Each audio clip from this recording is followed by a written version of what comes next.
Hello there, welcome to another lecture in the Mastering Orderflow series, which I wasn't really planning on making a series, but at this point, might as well continue what we started since you guys seem to like the first episode I did on choosing the right high time frame PD arrays. So for this episode, I wanted to dive into something that I've been getting a lot of questions about, and I think is probably one of the most important things that you should be paying attention to in your trading. And I am, of course, talking about SMT. So SMT, which most people assume stands for Smart Money Technique, is actually more appropriate to be called Smart Money Time. So just to start this off, I have a couple of drawings on the chart here that I want to show you guys. First of all, pay attention to these two, right? We have two main SMT variants that I want you guys to look at. And the number one is time cycle SMT. I'll get into that in a second. And number two is PD array SMT. So basically, when we're talking about time cycles, we're not just talking about the 90 minutes and the 30, etc. That many of you might already know about. We're also talking about the larger time cycles as well. Because as you know, price is fractal. So I want you guys to pay attention to this low right here.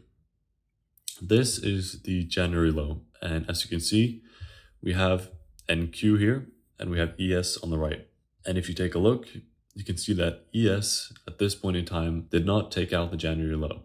Now, when we see something like this happen, do we just assume, okay, we have SMT, so we're going to move higher just because of that? No. The thing with SMT that a lot of people don't get is you actually have to wait for displacement after the SMT occurs. So displacement meaning basically a strong candle closure. You can either see it in the form of an imbalance getting formed or just a really big candle. And this is something that we need to see after an SMT is formed in order for us to actually confirm whether or not this SMT is valid. So looking at this example we have for the January low, as you can see, when we have SMT at the lows here, we can see that we get a rejection, price retraces a bit, and if you go down to the lower time frames on the hourly, you'll definitely see a buy program here, and this is something you could have traded, right, using this logic. However, I want you guys to remember that just because we have this SMT does not mean we're going to suddenly reverse all the way up, right? Because if I go ahead and play price forward a bit, what you can see happen here is that price simply retraced after we had the SMT, move up to fill in this imbalance before we continue rejecting lower and invalidating the SMT with ES here. However, it's important to note that SMT can also just indicate a short-term retracement, right? So what's very important to note is we don't use SMT alone to take trades or to frame ideas, right? We have to see other confirmations, other things align in order for us to actually take the trade. And in this case, this is a pretty good example of that, where we see a retracement and then continue lower.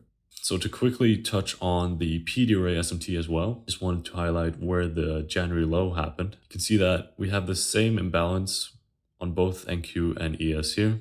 However, on NQ, price does not retrace all the way down into it, but it does on ES. So you might be asking, well, why didn't it do it on NQ? Well, the thing is, because these are correlated markets, if ES has already filled the imbalance, we don't need NQ to do the same. You see how this is also linked to time cycles? If one market takes out, for example, the previous daily low, and the other one doesn't, do we require the other one to do it to be able to frame a setup? No, we don't. Because what we're actually measuring then is the SMT, and we're looking at it and using our other tools as well to confirm the idea. Going down to the hourly chart here, I just wanted to showcase another example of a time cycle SMT where we have here the previous daily high on NQ and on ES. And as you can see, NQ takes out the previous daily high, ES fails to do so. We see strong displacement rejection. What can we do? We can frame a lower time frame market maker model, knowing that we've also got this larger SMT. So how can you actually use this in your trading actively? So if we were looking on Friday for trade setups, right? We definitely want the previous daily high on our chart. And we also want the previous daily low. So if we then see that, okay, Price now moved up, takes out the previous daily high, and then we see a rejection. Look at how the candle bodies are closing below the previous daily low. That is IPTA showing you its hand, because at this point, if we were going to move higher, we would have just displaced straight through the previous daily high. So when we see this, that NQ reaches the previous daily high, rejects, closes just below it, and ES fails to do so, we want to monitor it closely. And at this point, you could even drop down to the lower timeframes and frame a lower timeframe market maker model utilizing this SMT. But that does not mean you just go down to the lower timeframe once you see this SMT. You wait for confirmation, you see, are we rejecting it? As you can see, I've highlighted the highs here. And if you pay attention to ES, you'll see that we have the 8 o'clock high here. NQ does not take it out, but ES does. So we can use this shorter time frame SMT combined with the previous daily SMT to then frame a really strong idea. And as you can see, price just straight up drops. So going down into the lower time frame here, you can see this is where the previous daily high was.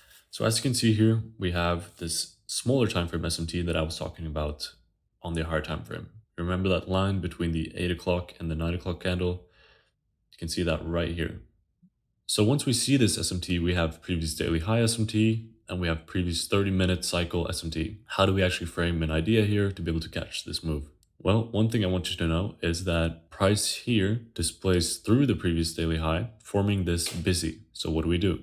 We mark out the busy on both indexes. So knowing that we have this SMT, we could use this busy, which formed inside of the previous daily high, which is very important and is something you should absolutely keep in mind when we see something like this happen. So we want to note this imbalance.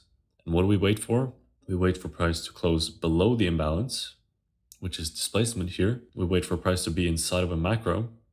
We then see a retracement into the busy. What can we do then? We can go short here, put our stop right above the SMT, or just to be safe, above the original SMT candle for the 30-minute, and you can target another previous cycle low. So hopefully this lecture has been helpful and you now understand a little bit more about how to actually use the SMTs that we see. So hope you enjoyed the video. Please let me know by leaving a like. Other than that, stay safe and happy trading.